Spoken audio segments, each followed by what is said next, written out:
السلام علیکم۔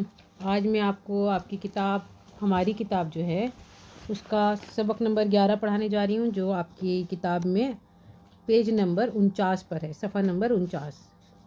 جھوٹا سیاح۔ چلو ہم پہلے اس کو ریڈ کر لیتے ہیں بچوں۔ ایک دن کچھ آدمی بیٹھے ہوئے کر رہے تھے گفتگو باہم دگر۔ ان میں تھا ایک شخص ایسا بھی کہ جو کر چکا تھا غیر ملکوں کا سفر۔ جھوٹ کہتا تھا مگر سچ کی طرح، اس کی باتیں تھیں نہایت پر اثر۔ باتوں باتوں میں کہا سیاح نے، میں عرب میں بھی رہا ہوں سال بھر۔ سن کے یہ بات اور تو سب چپ رہے، سب نے اس کا قول جانا معتبر۔ ایک کے دل میں یہ شک پیدا ہوا، کیا تعجب جھوٹ کہتا ہو اگر۔ اس سے کچھ باتیں وہاں کی پوچھئے، سوچ کر یہ اس نے قصہ مختصر۔ اس سے پوچھا آپ کا ہوتا تھا وہاں، خدمت زمزم میں بھی گاہے گزر۔ سن کے اس کے منہ سے یہ سیاح نے، سمجھا زمزم نام ہے کوئی بشر۔ بولے جی ہاں ان کی خدمت میں تو میں روز حاضر ہوتا تھا وقت سحر۔ آج دنیا میں نہیں ان کا جواب، ہے تقدس ختم ان کی ذات پر۔ اب تو بوڑھے ہوتے جاتے ہیں بہت، کیوں نہ ہو ہیں بھی تو 70 سے ادھر۔ سن کے یہ سب نے لگایا قہقہا، اور کہا تم کو نہیں یہ بھی خبر۔ ایک کنویں کا نام ہے زمزم وہاں، آپ یہ سمجھے کہ ہے کوئی بشر۔ جب نہ بن آئی کوئی معقول بات، تب کہا سیاح نے یوں جھینپ کر، اس زمانے میں تو تھے وہ آدمی، ہو گئے ہوں گے کنواں اب کیا خبر۔ یہ نظم آپ کو سمجھ میں آ گئی ہوگی۔ یہ جھوٹا سیاح، مطلب سیاح کا مطلب ہوتا ہے سیر کرنے والا، گھومنے والا، اور اس میں مطلب یہ ہے کہ وہ باتیں بناتا تھا، سب کو کہتا تھا کہ میں یہاں گیا وہاں گیا۔ پھر اس نے بتایا کہ میں سعودی عرب میں بھی 1 سال رہا ہوں، تو سب کو اپنی باتیں بتا رہا تھا۔ ایک آدمی کے دل میں شک پیدا ہوا، تو اس نے کہا کہ آپ کا زمزم کی خدمت میں جانا ہوا؟ تو اس نے کہا کہ ہاں زمزم جو ہے وہ بہت اچھے نیک انسان ہیں، اور ان کا جیسا کوئی نیک انسان نہیں ہے، بس وہی ہیں آخری، مطلب تقدس ان کی ذات پر ختم ہوا ہے۔ پھر سب لوگ ہنسنے لگے، قہقہا لگانے لگے، اور سب نے کہا کہ آپ کو یہ بھی نہیں پتہ کہ وہ جو ہے کنویں کا نام ہے، کوئی بشر نہیں ہے، کوئی انسان نہیں ہے۔ لیکن وہ جو سیاح تھا اس کو عادت تھی باتیں بنانے کی، تو اس نے یہ کہہ دیا کہ ہو سکتا ہے وہ پہلے جو ہے اب کنواں ہو گئے ہوں، مطلب پہلے وہ آدمی ہی تھے، مطلب اپنی بات کو صحیح ثابت کرنے کے لیے پھر دوبارہ اس نے اس طرح بولا۔ اب ہم اس کی وہ دیکھ لیتے ہیں۔ یہ تھوڑے سے معنی اور اشارات ہیں، اور اس کے علاوہ بھی جو مشکل الفاظ ہیں میں اس کے میننگ آپ کو بتا دوں گی۔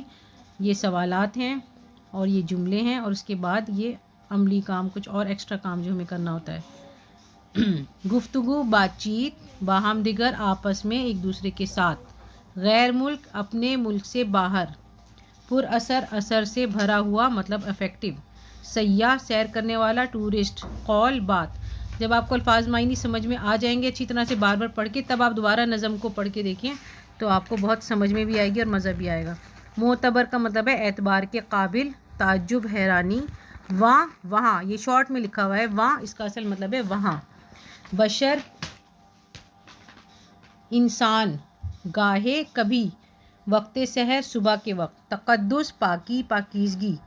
قہقہا، زور سے ہنسنا، مطلب لاف کرنا، اسمائل کرنا ہوتا ہے مسکرانا، اور قہقہا لگانا مطلب زور سے ہنسنا۔ معقول یعنی عقل والی بات، سمجھ میں آنے والی بات۔ جھینپ کر، شرمندہ ہو کر۔ سوال جواب کر لیتے ہیں۔ سوال نمبر 1، سیاح میں کون سی بری عادت تھی؟ اس کا جواب یہ لکھیں گے کہ سیاح میں اپنے جھوٹ کو سچ ثابت کرنے کی بری عادت تھی۔ ایک شخص نے زمزم کے بارے میں سیاح سے کیا پوچھا؟ ایک شخص نے سیاح سے پوچھا کہ کیا کبھی زمزم کی خدمت میں بھی آپ کا جانا ہوا؟ لوگوں نے زمزم کے بارے میں سیاح کو کیا بتایا؟ لوگوں نے بتایا کہ زمزم ایک کنویں کا نام ہے، اور آپ اس کو ایک انسان سمجھ رہے ہیں۔ اس میں نظم میں بشر لفظ لکھا ہوا ہے نا، بشر کا مطلب ہوتا ہے انسان۔ بات بنانے کے لیے سیاح نے کیا کہا؟ سیاح نے بات بنانے کے لیے کہا کہ پہلے وہ آدمی تھے، اب شاید کنواں ہو گئے ہوں گے۔ اس نظم سے کون سی بات ثابت ہوتی ہے؟ اس کا جواب یہ لکھیں کہ جس کی عادت جھوٹ بولنے کی ہو، وہ اسے سچ ظاہر کرنے کے لیے بار بار جھوٹ بولتا ہے۔ اچھا، یہ جملے ہیں، محاورے جو دیے گئے ہیں ان کو جملوں میں استعمال کرنا ہے. تو باہم دیگر مسلم ہندو ہندوستان کے لیے باہم دیگر کام کریں، یا مسلم ہندو ہندوستان کی ترقی کے لیے باہم دیگر کام کریں. گاہے بگاہے، اس کا مطلب ہوتا ہے کبھی کبھی. اپنے پڑوسیوں سے گاہے بگاہے ملنا چاہیے. زمزم، زمزم ہمارے لیے ایک بہت بڑی نعمت ہے. حاضر خدمت ہونا، بیربل اکبر کے محل میں حاضر خدمت ہوا. بات بن آنا، آخر میں بات بن گئی اور دکاندار نے قیمت کم کر دی. قہقہہ لگانا یعنی زور سے ہنسنا. لطیفہ سن کر سب قہقہہ لگانے پر مجبور ہو گئے.